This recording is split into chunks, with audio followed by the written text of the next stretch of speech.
बनवास, क्या तुम्हारी बुद्धि ठीक नहीं है? का अकल तुम्हारी कटी गई है, जो सर पे गधा चढ़ाया है।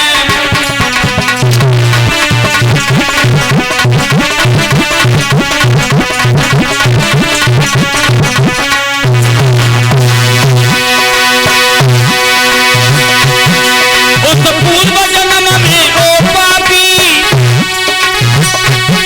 थोड़ा भी भजन किया होता,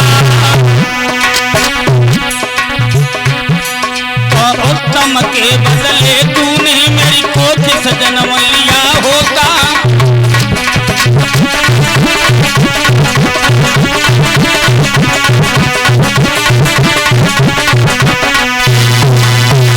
ताड़दी से तमाचा दिया और कहा अगर तूने भजन किया होता तो उत्तम ने हमारी कोख से जन्म लिया है ना, उत्तम के बदले तूने मेरी कोख से जन्म लिया होता। जाओ, अब कभी नहीं आना पिता की गोद में। ध्रुव रोते हुए गए, अपनी बूढ़ी मैया के पास में पहुंचे, जो बूढ़ी मैया सुनीति झोपड़ी में बैठी हुई है। ध्रुव ने रो करके मैया को आवाज लगाई, बूढ़ी मैया।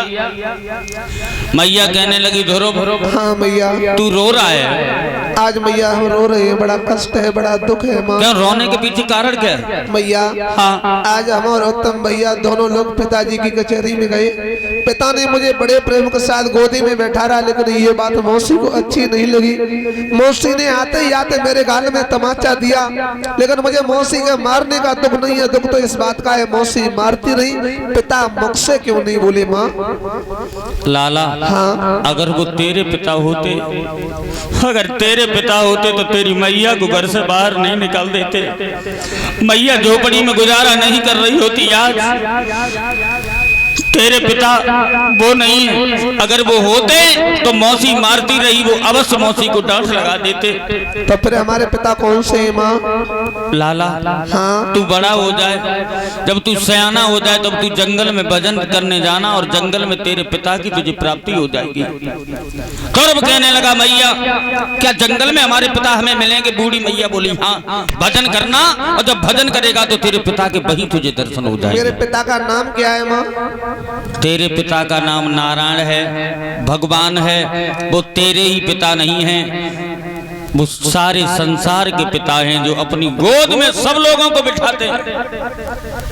रोहन लाला मैया हाँ। एक बात बोले, अब तो मुझे आज्ञा दे दो, मैं सियाना हो गया, समझदार भी हो गया, मैं अभी जाएंगे और अपने पिता की प्राप्ति कर कर ही घर लौटेंगे। लाला हाँ। अभी तू छोटा है, जब तू सयाना हो जाए तब जाना। माँ अगर मैं मर जाऊं तो अपने दिल में धीरज रख लेना कि तुम्हारे कोई पुत्र पैदा नहीं हुआ था, लेकिन माँ आज मैं रुकूंगा नहीं ना, आज मुझे तुम रोको, केवल तुम मुझे आज्ञा दो, मैं अभी जा रहा हूँ इसी टाइम।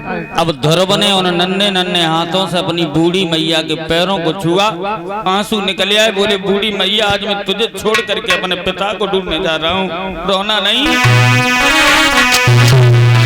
अरे जिंदा मैया रहेगी तो करें आई फिर फेरी,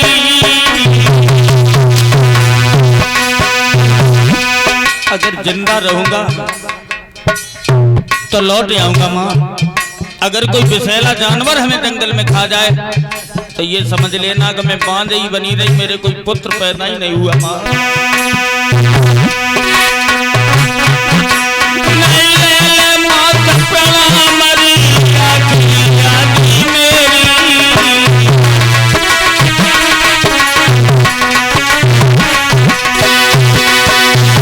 मैया कोशिश करने वालों की कभी हार नहीं होती, और हमें उस मैया का आशीर्वाद प्राप्त है जिस मैया ने बरसों तक जोगी रोटियां खाई हैं, सब्जी के दर्शन नहीं हुए। माँ आज्ञा दे दे, मैं जा रहा हूँ।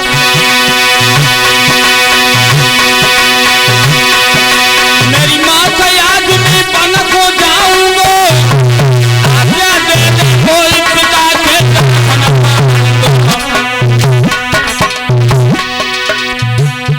अब तो छुई मैया के पैर ध्रुव जी जंगल को जाए, अब तो छुई मैया के पैर ध्रुव जी जंगल को जाए।